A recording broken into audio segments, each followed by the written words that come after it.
दोस्तों, आज हम लोग मध्य प्रदेश हाई कोर्ट के एक ऐसे फैसले पे चर्चा करेंगे। मध्य प्रदेश हाई कोर्ट के माननीय जस्टिस दीपक सोठ जी की बेंच ने एक ऐसा फैसला दिया है कि किसी भी परीक्षा में अगर आप परीक्षा का पहला चरण पास कर लेते हैं और वह अपने कोटे में, मतलब उदाहरण के रूप में अगर आप ओबीसी के हैं, परीक्षा का पहला चरण आप ओबीसी कोटे में पास कर लेते हैं, तो आगे के जो भी परीक्षाएं उस परीक्षा से संबंधित होंगी उसमें आपको अनारक्षित मतलब अनरिजर्व कोटे में जाने का अधिकार नहीं मिलेगा। आपको उसी कोटे में ही आप रहेंगे,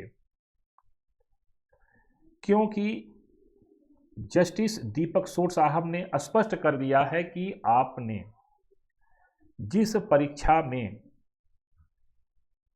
पहली मेरिट बनी थी, पहली कैटेगरी में बनी थी, उसी कैटेगरी में आपको रहना होगा। आप अपनी कैटेगरी आगे बदल नहीं सकते।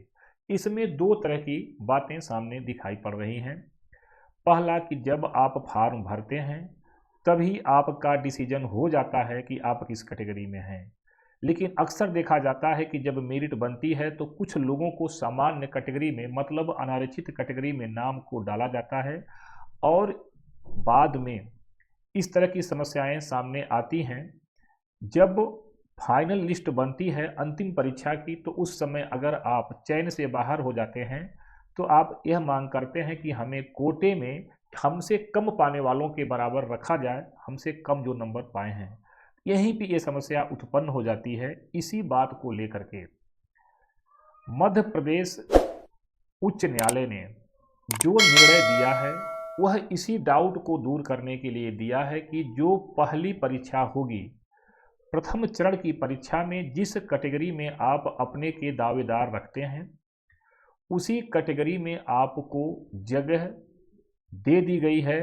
अगर आप अगली परीक्षा में ज़्यादा नंबर पाते हैं फिर भी आप अनारक्षित या अनरिजर्व कैटेगरी में अपने को दावा नहीं कर सकते। ऐसा क्यों किया गया? क्योंकि आने वाले समय में जब भी आगे की परीक्षा होती है तो इस तरह की बातों को लेकर के बार बार कोर्ट में लोगों का दावा पेश होता है।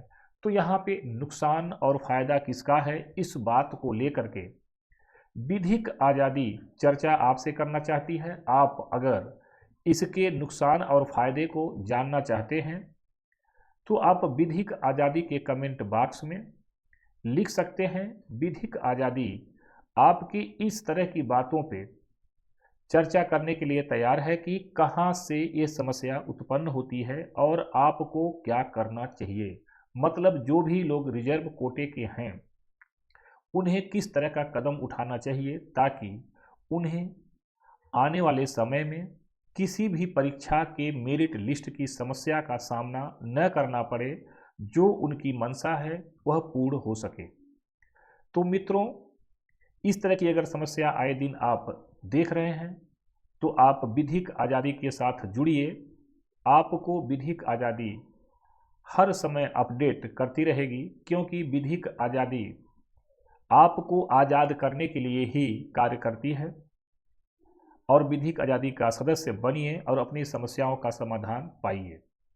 चलिए आज हम लोग इस वीडियो को यहीं रोकते हैं, फिर मिलेंगे किसी अगली समस्या को लेकर के जो समाज को प्रभावित करती है। आज आप लोगों ने बड़े मन से देखा, सुना और आत्मसात किया, इसके लिए बहुत बहुत धन्यवाद। जय हिंद, जय भारत।